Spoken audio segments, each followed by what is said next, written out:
Alert Media. Hello, my fellow Dreadites. Welcome to Dread Alert. I'm Vince. Today, I'm joined by Erin, Áine, and Valle from ZombieCON Volume 1. And I have a guest host today, which is not normal. We have Erin from A&B Horror Movies here to help us with this podcast. And we're so excited to have all three of our guests with us today. Erin, Kyle, thank you for joining me. Erin, thank you for joining me as well. Thank you so much for having us. Thank you, Vince. Yes, and thank you for having me on. I'm very excited to be here. Erin, I really appreciate the support. I've been on Erin's show a few times on A&B Horror Movies podcast a few times, and I'm just so glad to be able to return the favor. But for ZombieCon Volume 1, I have to say I had a blast with this film. As someone who goes to conventions 3 to 5 times a year, I really enjoyed how you captured the essence of convention friendships, the essence of cosplay, and I really enjoyed the sort of underlying theme of not being an asshole to the people you care about. And I don't want to give too much about the film away, but those things really spoke to me. And I think the film is exceptionally well done. I highly recommend everybody get a chance to check it out. I want to know, where did the inspiration for ZombieCon come from? Where did this idea sprout from, and how did it sort of materialize for you? So we had gone through a very long process doing short films, web series, and kind of getting our feet wet in the whole production side of things. And a lot of the stuff really wasn't hitting, and we decided we needed to do something a little bit bigger. And, you know, we're a little bit crazy and decided, okay, let's go for a feature film. Poking around the ideas, you know, zombies were an obvious choice with a low budget. And as I was walking through my brother's house in Florida, he's a big movie prop collector. I don't know. There are a couple props in the background here. This is my father's house, so it runs in the family. And I saw a Captain America shield on the wall, and I don't know why I had this idea. I was like, wow, that would be an awesome thing to kill a zombie with. And then I was kind of, you know, going through the creative database, and I'm like, well, who would have a Captain America shield? And I was like, well, cosplayers would. I'm a cosplayer. Okay, cosplayers versus zombies. I don't think I've seen that before. And then one thing leads to the next, and samurai swords get involved, and that's where the fun really jumps off. That's fantastic. Erin, I know that we had chatted on your channel, and that episode will be available soon as well. But I wanted to toss it over to you to maybe tackle some of the questions that you hadn't had a chance to ask the last time we talked to the ZombieCon Volume 1 gang. Oh, yeah, of course. It was such a blast chatting with you all last time. I love your film. It's wildly fun. It's charming. My gosh, I don't know. I could say so much praise for your movie. My first question, though, is, and I think we talked about this a little bit before, but what was it like making a movie with all of your friends? So I know that a lot of the folks involved with the film were your friends from previous projects and are still your friends to this day. So what is it like coming together with friends from past projects and making a film like ZombieCON Volume 1? Like I said before, I love saying the title of your film.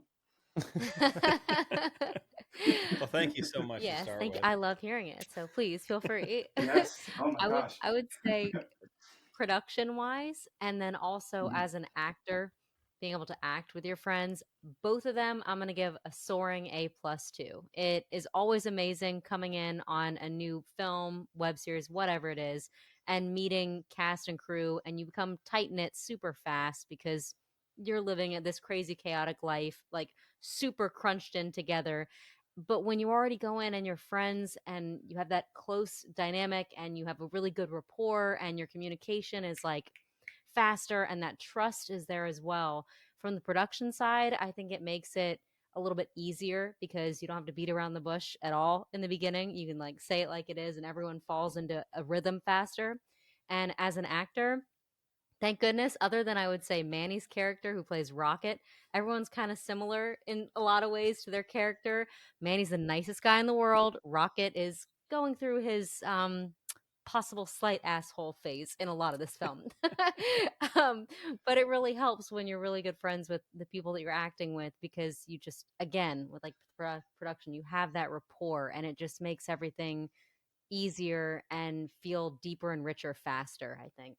Yeah, and I would say, coming from the directing side, when you have that like not only the friendship, but it's the loyalty you have to one another, where you trust each other. You've worked on projects, you've worked through challenging circumstances. You develop a really great shorthand, which really is super helpful on like a low budget set, because time is your worst enemy. You've such limited time to get all of these shots, 3 hours for one location, 6 hours for another. Going over time is not an option, because even going over by a minute in some of these locations, they'll ding you with like a $500 charge here or $1,000 charge there. And with a $60,000 budget, it's a significant hit to try to find that now. And, basically beg family members to be like, we went over budget. Can we get $500? It's just not going to happen. So having that shorthand and having that trust and loyalty between each other, it just helps everything get done and push through the most difficult parts of the process, which, exhaustion is always on the table. Injuries, happen, and just knowing people's basically endpoint. And when they say, I've had enough, I got to cut here, that this person has pushed beyond, what would normally be their endpoint. And, it's best for the film, just step away. There's no questioning, and kind of redirect and find a creative solution to work around the problem, or come back to it at a different day if you can. If the apartment was actually our location, like that was our house. So it was easy if we got, a little bit of trouble there. Okay, let's shut it down for the day. We'll come back on one of the off days. Is everyone okay coming back on one of the 3 off days we have? Groans a little bit, but everyone's like, all right, whatever's best for the film, which again goes back to that friendship where people are willing to go the extra mile. I'm sure if giant paychecks were flying around, they'd be like, yeah, I'll come back an extra day for, $200,000. I mean, I would come back every day for sure. a fraction of Not that. yet. So. Not yet, let's say. Maybe those paychecks will come. And I'm glad to see that you two are on such great terms still, and that you're still friends with everyone that you worked with on the film. That's just amazing. Absolutely. Yeah, and just to add one more thing, I think it's always tough as well when you wrap a film and you've just, like we said, when you don't know them ahead of time, you've developed all these close bonds and relationships and rapport, and you hope to get to work together again, but you don't really know when. And when it's your friends, it's like, oh, thank God, like I'll see you next month or whatever. Like, we'll be able to debrief, decompress, celebrate, work together soon. It's that knowledge as well that makes everything better. Yeah. That's the benefit of creating your own opportunities as well. You kind of control the flow of when your next jobs come in, whenever you're working on your own stuff, which is beautiful. I'm curious, Kyle, as a director, this is a very distinct film. Who are your inspirations visually and also with your general approach to the work? And also, Erin, sidebar, I'm a former actor. I'm interested in process. So maybe after Kyle is done talking about his inspirations, I'd love to hear about your process as an actor, how you approach the work as a performer, or, just where your head's at from an acting perspective. So general inspirations, I mean, obviously I'm a kind of a cinephile. So horror wise, go back to the Romero series and almost every zombie film that was ever made, Carpenter's Thing rather. And then actually it was also a great movie, but in terms of like directing style and, behind the scenes features that I watched, I'm self-taught. So I never had like anyone walk me through any of this stuff in film school. It was really just digging through DVDs, bonus features as a kid, trying to, reassemble how everyone did what they did.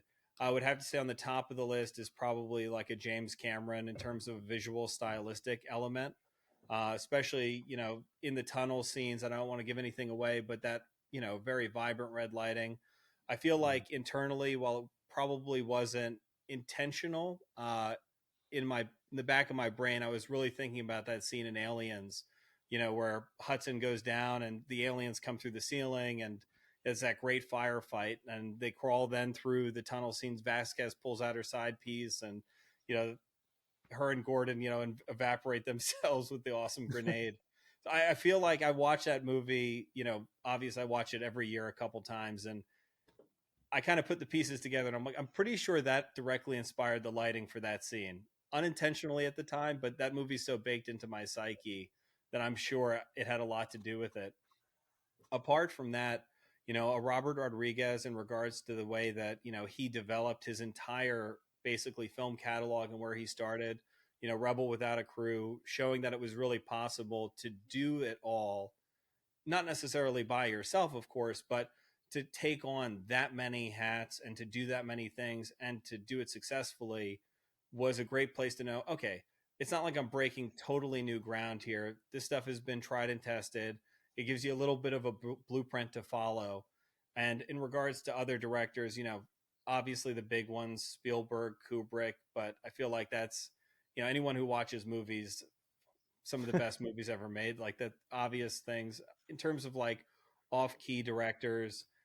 I wouldn't be able to name enough to, I would definitely leave a lot out. And then the ones I did name, I would butcher their names because faces, I'm a face guy.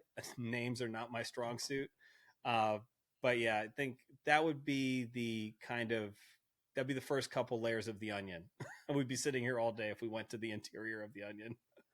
I think that's a really good start. I think that I'm sure a lot of our listeners will like those directors as well, and that's a good sales pitch for the film.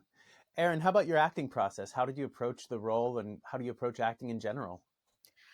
Every role and definitely every project is different because, especially, I'm a different person at each stage when I'm, approaching this. But for Claire and for ZombieCon Vol 1, what I was really thinking of is what is her role in this group, in this friend dynamic? How does she relate to them? How does she fit into this family?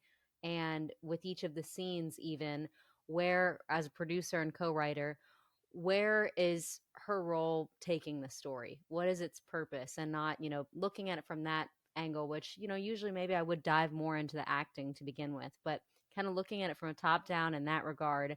And then going into the acting and, okay, what kind of emotional peaks and valleys am I hitting? And how am I going to make sure that I get there as Claire and not as Erin? And Mm. I use a variety of methods. I've taken an acting class or two, but I never enrolled anywhere because I always felt like it just was too rigid and it took away the creativity. I know everyone's different, but for me, that's how it felt. So I'm not formally trained. I rely on a couple of different methods and tools. But one of the unique ones with our journey on ZombieCon Vol 1 was that Kyle had a copy, multiple copies of Ivana Chubbuck's book, The Power of the Actor, which is incredible. Anyone out there, whether they're a seasoned actor or not, just looking to refresh, definitely read it, take a look at it, try it, see if it helps you. Kyle had each of the Rockets get a copy, go over it, and say, as a shorthand as a director, this is one of the ways that I'm going to be asking you and prompting you. How are you getting there? What are your tools? So I can have a shorthand because we don't have, a ton of time when we're filming all of these. And especially with Manny, it being his first ever acting role, it was really important to give him a basis and some tools to start with, which he knocked it out of the park. But Mm. that was also cool because I'd never delved into this method. And so it was, in the end, kind of a mixture of all the above. And with Ivana Chubbuck's method, the last step of any preparation is the day of, on set. As soon as you're about to go, you let it all go. And that, I think, is just so crucial, regardless of how you're approaching any role. It's like the moment that you're actually acting, you can't be in your head thinking about anything else other than living as that character and trusting in your prep work. So it was definitely a mixed bag on this one of me drawing from different inspirations and really heavily leaning into also the producer and co-writer side because I couldn't get away from that and be just the actor until it was time to act. It was always in the back of my head, what can I do to make sure that I, as this character, am bringing the most that I can to the story as a whole. And I I'm think so that's sorry. definitely. I don't mean to retread. I would be remiss if I didn't name just a few more directors as my brain was Yeah. like, okay, names are filtering in. Guillermo del Toro for his visual styling, of course. Uh, as I said, Carpenter for basically his entire film catalog.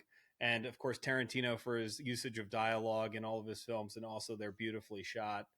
And, I could go down Wes Craven, but anyway, so I'll stop there. But I had to name a few more. That's a really good question, clearly, And to ask a director. and Kevin I, Smith. I'll also say Kevin Smith. oh, wait, you're naming all of my favorites. And honestly, Erin, I think it must have been such an advantage to be a writer because one thing I find that as an actor that I always lose track of is the relationship. And when you're crafting that relationship on the page, it has to be so much easier to approach. And when you're working with friends, it has to be so much easier to approach building realistic relationships within the performance. Oh, 100%. I mean, the second that action was called, I was looking at Punky, at Christian and Manny, the three other Rockets, and it was like family already behind the scenes. And then you throw us into these roles, and we just fell in so naturally. So knowing them super well and coming at it from the producer and co-writer side of things, it made this just a really, really amazing experience. And hopefully it translated to being really authentic and grounded when you're watching it. It certainly did. It certainly did. I'm going to throw it over to my illustrious co-host for his next question. Yes. Oh, please do. Those are fantastic answers. I have sort of a practical and a fun question. So now that we have ZombieCon Volume 1, when you work on Volumes 2, 3, 4, and 5, let's say, what are some lessons learned that you will apply that you learned from the first film, from a director's perspective and from an actor's perspective? And also, beyond filmmaking, what have you learned about how to survive an actual zombie apocalypse if a group of cosplayers were to accidentally start one? Okay, that's good. That's I'm the going to fun jump part. in real quick and say everyone on set, the moment that director starts saying, we'll fix it in post, you all need to step all over him and say, absolutely not. I'm protecting you from yourself. We're not going down that road, because once you start, it just sometimes there's no end. Yeah. So no, we'll fix it in post. Yeah, and that would have been my number one takeaway from the entire thing. Fix every problem you can on set as soon as possible. And it's funny, I thought you were actually going to say, whenever the director says, okay, everyone, 5 minutes, Oh, it usually means you're about good. 20. You're good.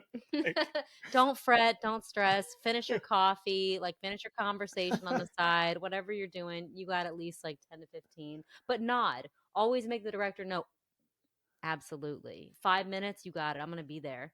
Yeah, and I would say, in terms of a logistical standpoint, the paperwork and just kind of making sure that there is even if you have to stretch the budget a little bit further, find a way to get someone who is solely responsible for all of the paperwork and all of the onset kind of, legalese, making sure all your I's are dotted and your T's are crossed, because Erin was responsible for a lot of that alongside doing all of her other jobs. And I saw how difficult it was for her, even though she did a fantastic job. But I would never want to put someone else in that position to have to, track down extras and just to get releases signed. And there was one release, I was responsible for the location releases sometimes.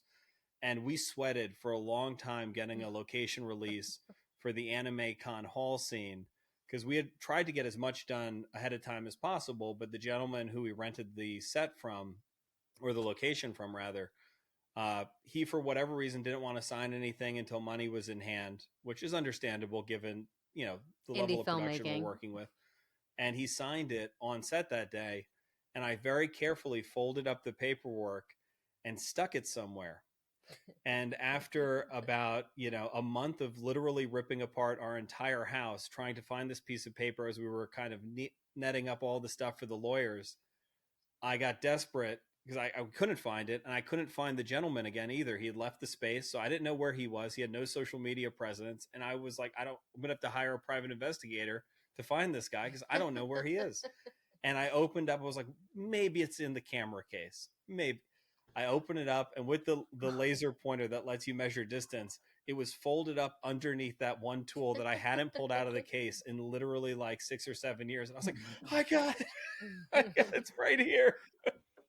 I can feel your That's anxiety that you had Oh that my you went through for that. Oh, I was a pack rat too. So like, I didn't want to throw away a single prop from any of our productions. So we used to have a guest bedroom in that apartment that we were in Los Angeles, which turned slowly into the storage closet as I acquired more and more metal racks. So when I say like it took a month to go through everything, it took a legitimate month going through boxes of props and paperwork and mail that I was like, this is sensitive. We need to shred it. But we'll buy a paper shredder at some point. But for now, just throw everything in this box. Looking for a needle in the haystack was never so ridiculous. And also along those lines, because I totally agree, get someone whose dedicated job is just solely on paperwork and organizing, like he said, releases and production schedules and sending out the call sheets, all of that, because it is a mountain and you don't want to have a single thing go missing. But also the social media aspect, like definitely make sure, again, I don't care if it's someone's mom that you can bribe to come in for a day. Slap them with an iPhone, a nice camera, and have them take behind the scenes photography and video, because it's great when you can pull together the actors at the end of the day and say, hey, can you send me, at the time, Snapchat was a thing. Like, that was huge. So we were saying, send me your Snapchat, send me this, and we'll keep it organized. And some actors are better than others at, being very organized and following through. And a lot of the stuff but either wasn't taken or totally hit the trash can and never made it to, our behind the scenes drive. So definitely for promotional purposes, it's very important. And for marketing, make sure to have someone getting really good photography videos, at least like anything, and save it twice. Always save it on a separate hard drive because things crash, computers crash, and it's stuff that you can't pay to replace. Yeah. And the last thing I'll add is batteries. You can never have enough, camera batteries. Like it was one time I forgot the battery and the other one was only half charged. And that was the park location was an hour and a half away. So there was no way to get back and forth. So we had to shoot that entire scene with like half a battery, quickly stopping it after every single take and then restarting. And that was a nightmare.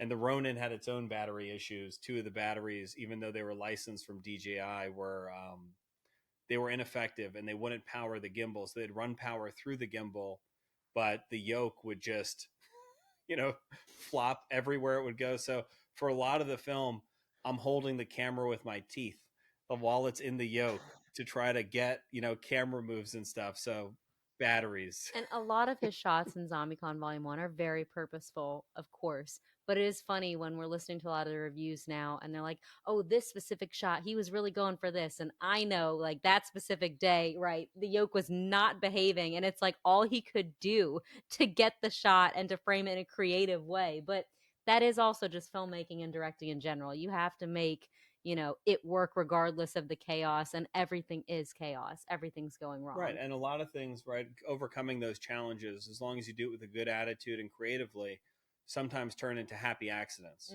where, it can affect a different styling because you're being forced to adapt to those circumstances. And I believe that that's kind of one of the ways that some of the most iconic things in film happen. I always go back to Jaws for that.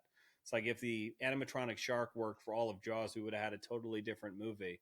So I never try to get too down about that and just say if it worked for him, maybe it could work for us. If it's good enough for Steven, it's good enough for us. I love that. You can make t-shirts with that.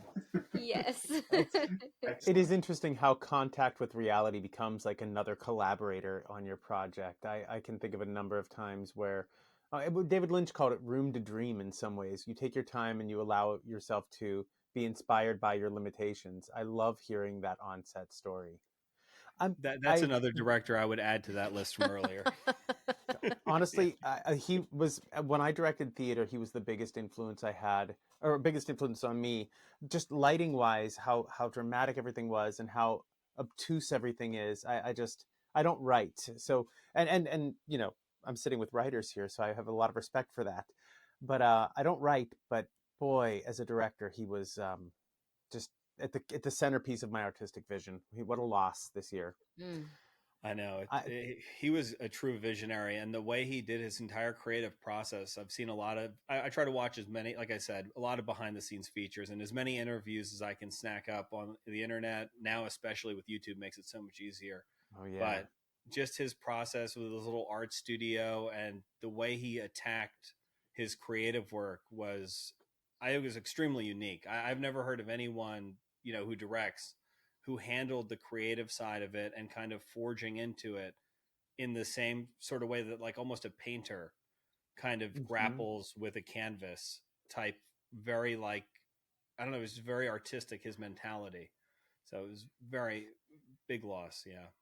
I agree. My favorite parts of rehearsal would be sitting around the table and breaking down the script. Like when we started to get into blocking, it became more challenging for me, but breaking down the script, those are like some of my favorite moments in the director's chair.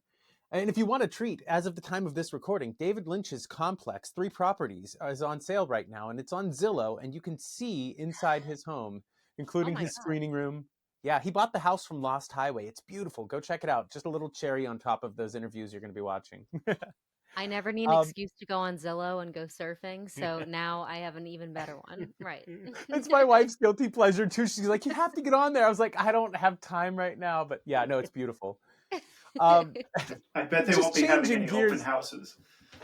Oh yeah, no, and I hope whoever spends the Sadly. $15 million on it, I hope they preserve Oh. it in some way. Oh, Yeah, yeah, I know 15 mil. Stallone's house went on sale not too long ago, and I did see that. Like it was somewhere online, and I went on Zillow to check it out, or one of these realtor websites. And the one thing I thought was like really funny about it is like there was a life-size statue, gold statue or something of Rocky, like standing out by the pool or something. And I was like, oh, I wonder whose house this is. Yeah, that's a choice. You could do that. So what would our equivalent with ZombieCon Vol 1 be? What would the statue be? The blood on the wall. It Buckets fits. of It blood. fits. and if you've not seen this film yet, there are so many great practical effects, and they're played for laughs and they're played for shock, and like it covers the entire gamut of emotions in their practical effects and the execution. And when I talked with the team here on Erin's show, and go watch this interview once it's live, it's a really great conversation. It's it's similar to what we're doing here, but we ask different questions. But we talked a lot about the special effects and how they were done. And I think one of the, correct me if I'm wrong, you were scrubbing the floor to remove stains just to make sure everything looked good. Am I recalling this Oh, correctly? yeah. So uh, basically, fake blood has a beautiful property that it hardens like concrete and smells terrible after a specific period of time. And because we were basically dealing with a live set, and I'm like, well, we own this location. We might need to reshoot. So just leave the blood where it is. So it stayed way longer than it ever should have. And Way after about like longer. a month of laying there, and it had bits and pieces of paper towels that were like half used by the characters and seemed to clean it up, stuck into it. And it was on like the, they weren't real wood floors. They were the fake wood floors, but still, you really don't want to scratch them because I'm like, this could destroy the house. But yeah, you need to use a paint chipper very carefully to just slowly chip away at it, try to get underneath of it. Occasionally, you get lucky, you get a little piece that popped up, and then you could peel it like a Oh my really gosh. stuck on sticker a little bit more, and you'd be like, oh, look at the big piece I just got. And Oh, it you was look so at the rest of the satisfying. floor, and it's like, oh, there's only like 50 more square feet to go with this. You know what? You're reminding me for the first. I can't believe it's been so long. I haven't thought about this. But do you remember how we used to put those floor mats Oh yeah, on so that we yeah. move things easier or put stuff down?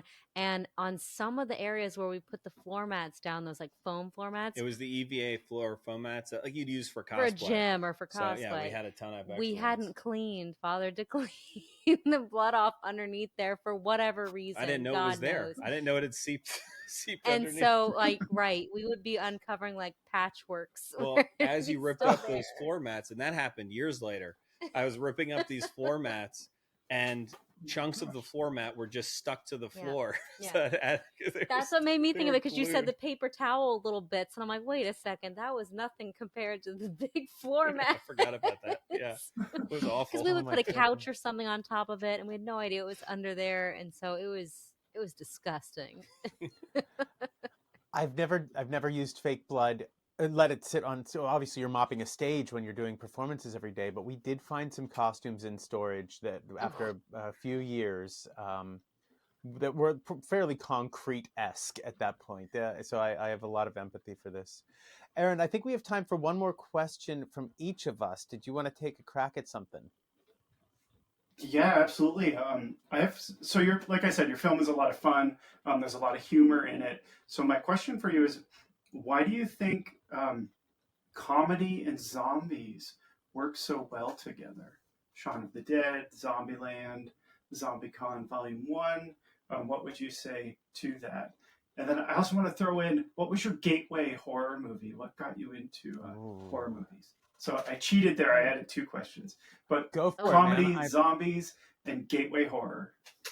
Well, first off, what an honor to be included in the same sentence with those 2 other films, Shaun of the Dead and Zombieland. Yes. Thank you very much. I You're will welcome. take that and I'll add that to the memory banks to always remember. That's a great question. I couldn't tell you. I guess if I had to guess for at least our perspective on the film, I guess it was just zombies are such a part of pop culture and have been, explored in so many different ways. And they're terrifying, really, because it's really like unbridled rage of humanity. And humans are kind of like the most dangerous, I don't know, in my mind, like the most dangerous game would be a human. I could deal with fighting a shark. I could deal with fighting a crocodile, but I wouldn't want, a human hunting me. One I can get out of the water with, the other I can climb a tree with. But if a human's hunting me, I'm like, what can you do? Like, your options are severely limited. So I think it's a little bit of the high intensity of kind of the monster in this case.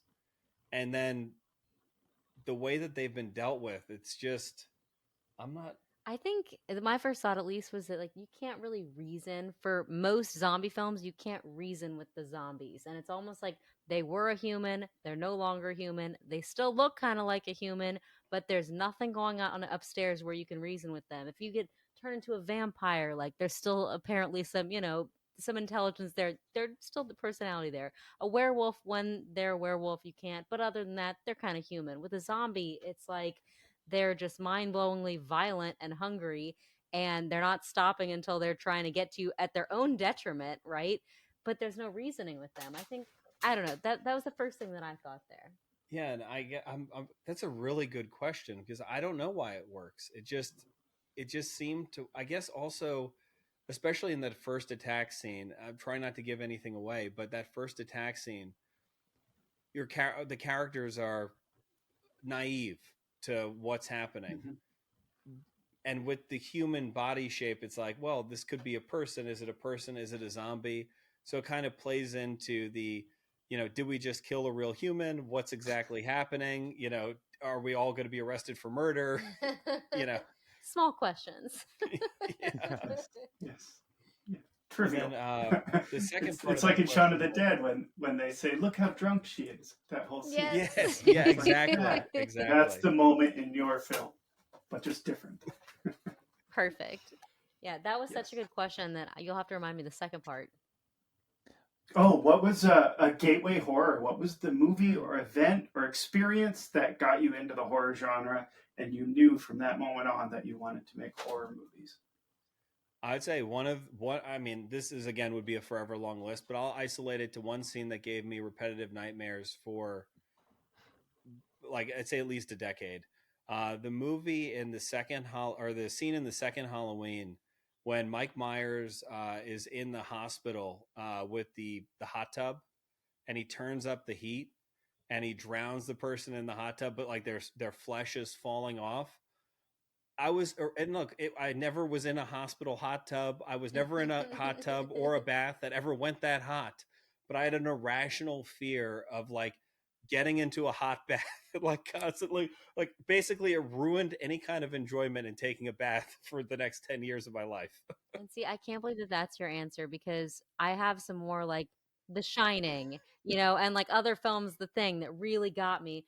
But one of the ones that stuck with me forever and messed me up with baths too was What Lies Beneath, with Harrison Ford and Michelle Pfeiffer. I wasn't supposed to be watching that movie. My friends and I were peeking around the corner because her older sister was watching it, and we watched the whole thing. And oh my God, that bath scene, and with the like dead wife coming up, I wasn't taking a bath either. I think horror and baths. Yeah, weirdly, we need to do that in a feature film. I know. Include a bath I was scene. about to say also, and this is I think it's a very universal answer, is Psycho with the shower. And like, right. I would, even if I was just going to use the bathroom, like wasn't going to get in the shower for my entire childhood, and I watched it probably way too young, I would always pull the shower curtain back and like just make sure nothing was behind the shower curtain. I still do.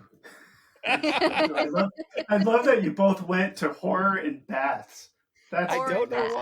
why. I think maybe it's supposed to be like the safest place where you're like alone, you're protected, and there's like something animalistic about like you're constantly on guard when you're using the bathroom type thing. Naked like and from, afraid. Yeah. Yeah, I think there's a vulnerability there for sure. And now I have to plug with ZombieCon Vol 1, our DVD release coming up October 14th. We've got Oh, a we do bonus. we have a We've bathtub got scene. a bonus scene where I was in a bathtub in ZombieCon Vol 1, and there's a horror element to it, and I won't give anything away because you got to watch the DVD. But I guess we did get our bathtub We moment. did get a bathtub scene. Yeah.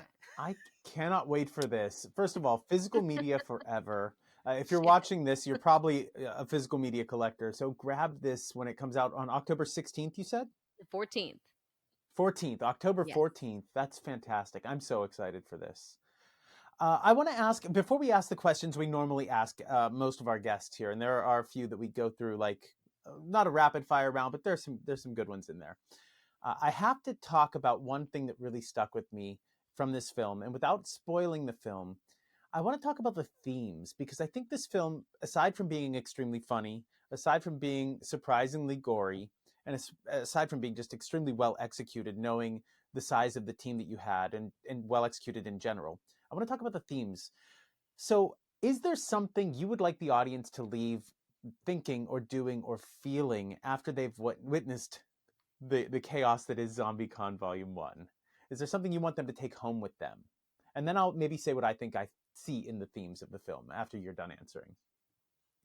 Overall, don't lose hope, and definitely not only rely on your family, your friends, the people around you, but dig deep and rely on that part of yourself that you're holding on to that's like, I know who I am, I know who I want to be.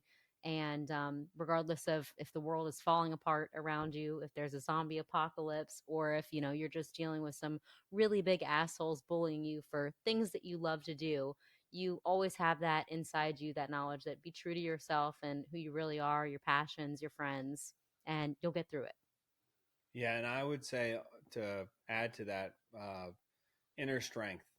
I think we're all so much more capable than we ever allow ourselves to believe a lot of the times.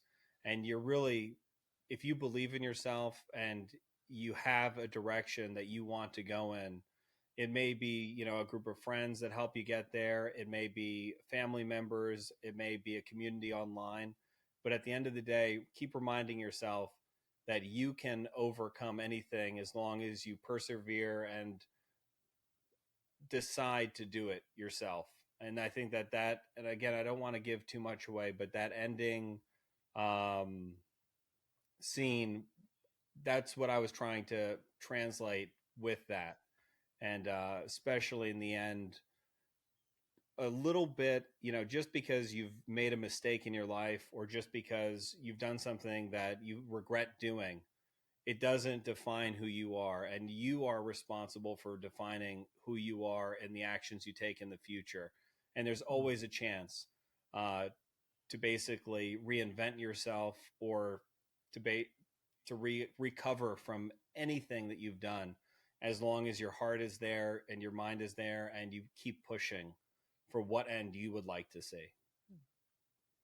That was really beautiful. Honestly, both of your answers. I think that's a lot more new. You're the production team, right? Of course, it's going to be more nuanced than what I took away from the film. Uh, and I'm really glad I asked that question because I think that was very beautifully stated. I saw a lot of found family and the importance of loyalty, and also, and I think I said this in my review, and I'm going to just reiterate it here because I think it's a good message for everyone to hear. So you have a choice in how you walk through this world. You can walk through this world with kindness, or you can walk through this world with judgment, or you could walk through this world with bitterness about circumstances that you don't have control over. And I think your film encourages everyone to choose kindness, choose loyalty, and choose love. And I wanted to end on that note today because I think that's a message that we could all use a lot more of these days in general. So yeah, thank you for this Beautifully film. and eloquently put. Absolutely. I'm so Yeah. glad that you found that in the film as well. That's definitely in the writing and in our intentions and hopefully what we were able to go for. So thank you for saying that. Yeah, thank you. Oh, thank you for putting this I out into love the that. world. As yeah, for sure. And As that's someone who goes to these, that's how you would survive a zombie apocalypse. Going back to my earlier question. There you go. yeah, cooperation, teamwork, and just good old fashioned compassion. Exactly. And a No, couple good samurai swords thrown in the mix. honestly, there's one just off camera. It's within arm's reach. I'm personally ready. Just come down to Pennsylvania. We'll all hunker down here. Perfect. No, I really appreciate this film, and I can't encourage our audience to enough to go and see this, or to get the DVD release on October 14th, or stream it now or whenever you can. But before we wrap up today, there are some questions we ask all of our guests, and I want to know, what is your favorite zombie film of all time? And you can have more than one answer here. I know we talked about a few of them, but if you had to pick a winner, what's it going to be? Right now, I'm on the Train to Busan I knew you were train. going to say Mm. that. Yeah. I keep going back to it. Shaun of the Dead is like always a close second as well. But And I'm going to go old school right now and go with Dawn of the Dead.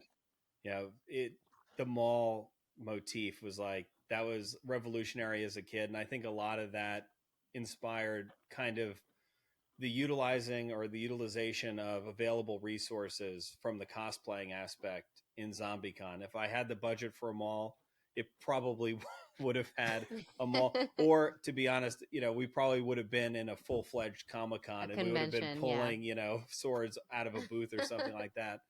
But I always loved the idea of using creativity with the available resources in such with a plethora of items all around you. mm-hmm. As I sit here, I am about 35 minutes from the mall where they shot that film.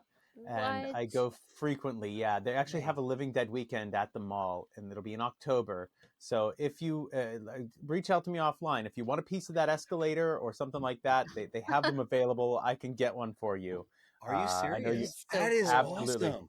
Yeah, Oh my God. I'll send you some links of the Living Dead Museum and our tour of Monroeville Mall that we did recently. But yeah, we'll talk offline about this. But hit me up. Erin, do you have a favorite? Yeah. I'd probably have to go with the Night of the Living Dead, the first one, Romero's very first one. I love that movie. Nice. That's a great film. I recently picked it up on 4K Criterion, and I'm thrilled to have it in my collection in 4K. Yeah. Have you ever seen Night of Anubis? Have you ever seen the work print? No, I haven't seen that. Mm-mm.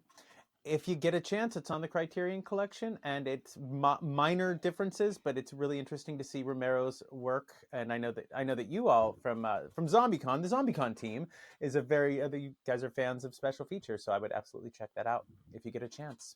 Absolutely. I have the Criterion edition and the 4K edition of the remake from 1990, which is also great. Just came out with some additional scenes. I didn't get a chance to pre-order it, and it broke my heart. I will tell you, Night of the Living Dead was a huge, not only creative inspiration, but it was a great legal inspiration when making the film. Because I don't know if you guys know this story, but there was a huge copyright snafu that allowed it to get released, all over the place without him ever getting paid and the crew not getting paid and stuff. So for royalties. So that was something that I had in the back of my mind after watching those documentaries before he made this film. Like, okay, add the copyright to the credits. Yeah, 100%. So do you, ZombieCon team, do you have a favorite horror movie in general of all time? And again, this is the one that trips most people up. Most people want to give me 3, and you're absolutely more than welcome to give me more than 1. But if you had to pick a winner, what would be your favorite horror movie? I'm going with The Shining. I think it's creepy, it's epic, it's classic, it's Kubrick he's always at his best form, but just very psychological, and the amount of blood out of the elevator also just very inspirational. Yeah, and actually this is an easy one for me. I'd go with the original It. I watched it my dad had a Laserdisc player back in the day, so we got to watch it with the Laserdiscs, which was both awesome for the quality and terrible because you'd be terrified getting up and you have to flip this thing and then change the disc. And it's such a long movie. There were so many discs you know, these. Anyway, it was in the room that I was watching. I'd always watch it, and there's a big window right behind me that opened up to our backyard, and like I never knew if someone was gonna like come right over my shoulder, and yeah, that influenced me a lot when I was younger. Which I was super happy when the remake happened. I was like, oh, good, this will kind of get a second life here. Yeah. And both of those are solid choices. And it may be interesting for you to know that our last podcast guest, CJ Lead, who is a horror novelist, also selected The Shining. So Oh, fabulous. I was upset that I didn't wear my Overlook Hotel shirt. And today I thought, you know what are the chances? I'm just going to wear Goosebumps. But here we are. Goosebumps and Scream. Can't And go those wrong are- with them Right. either. And Yeah. those are both There Stephen you go, King books, yes. right? Yeah, So absolutely. they're Yeah. Mhm. connective thread. He Yeah. might know what he's Tim doing when it Curry comes is to writing horror Pennywise. books. I want to toss it over to my co-host here. Do you have a favorite horror movie? I'm interested in hearing from you today, too. I've got to go with the original Halloween, 1978. It's one film that I have so many editions of the very first movie. And I'm always looking for more. I don't know. I always go with the first Halloween. And That I'm would not be my ashamed to answer say as it. well. Mm, Yeah, Oh, nice. excellent. You really can't go wrong with that. That's a fantastic film. Mhm. Of course. Yeah. I know that I know that's the pumpkin spice latte of answers to that question, and I'm shameless about how much I love that film. Oh no, Hey. that is not the. I feel like that is one of the highest bars. If I'd given it another thought, I might have said that, but I'm happy I didn't. So I get a little variety. Yeah. Interest. There I'm you sure you go. guys already know this, but they had like one jack-o'-lantern for the entire film shoot of that they kept placing on all the different front doorsteps because they couldn't find anything in California Yeah. at the time. 3 bags of leaves, Right. collecting Yeah. leaves after shots. That is just, it's brilliant independent filmmaking. That is I'm sure you all relate to how many hats they all had to wear to make that film happen. Oh, absolutely. And I mean, the story behind the Mike Myers mask. I mean, I don't know how William Shatner could be so terrifying for so many years. He is Right. that. I think it had a lot to do with the pull of that mask and kind of the distortion that it had. It was like way wider than his actual face. It was just Yeah. it was a horrifying representation of who he was. Yeah, it was definitely lifeless in a lot of ways. So the actual cast of his face was very lifeless, and it really worked for what they were going for. And that little So, tuft of hair just made it eerie. oh, yeah, the one, yeah, totally. Can I ask, where can people find ZombieCon Volume 1 right now, and then talk about your DVD release if you like? Right now, don't miss out. Stream ZombieCon Vol 1. It's available in North America on VOD on basically any VOD platform that you can buy and rent movies. So I'm talking Amazon Prime, Apple TV, Fandango at Home, YouTube Movies, you name it, you can find it there. And also DVD release October 14th. Stay tuned for that. We'll have links out, everything, all the information is on our website, ZombieCon Vol 1, that's number1.com, and on social media, which I'm the one who runs it. Kyle runs TikTok, so you can communicate with us. It's at ZombieCon Movie across all social media. Yeah, don't judge me too harshly. I feel like I'm still learning TikTok. Aren't we all? Yeah, absolutely. That was my next question, though. Where can they stay tuned in for the updates about the film? What about following you all specifically if they want to hear about what you're working on next? Absolutely. So Instagram, I'm at Erin_Áine. That's AINE. And that's pretty much the only social media that I'm officially on. Yeah. And I'm at KYKYV71. It was my original AOL handle, so I stuck with it. I love 90s that. kids You're gotta stick with representing. it. Yes. Yes, I love it. That's fantastic. And for my last question, I was curious, what are you working on next? Is there anything you can share, plug, or give us a sneak peek about? We have a feature film in post-production right now, probably also up y'all's alley because it is traditional horror. There's a lot of comedy snuck in because we can't help ourselves, but this one is a horror bottle film called It's Watching, and it follows a frustrated filmmaker who is desperately trying to make one last film to make his dream come true, and let's just say it's not going how he planned. Yeah, really dug deep on the creative well on this one. It was so difficult to embody a frustrated filmmaker. I was going to toss it out. Who's your lead actor in this one? It's me. That's outstanding. I knew the answer to that. I had to tee you up, but that's fantastic. I know I am very excited to see what you all do next. You had such a heartfelt and funny and gory film that you gave to all of us, and I am so thrilled that it's in the world. I cannot wait to see what you do next. Thank you so much. Thank you. Oh, Thank you both so much for having us as well. This has been incredible. Last one was incredible on Erin's YouTube and now on yours, Yeah. Vince's. I can't thank you both enough. It's been an absolute pleasure. Love talking to you guys. Anytime you want to chat about anything. Same.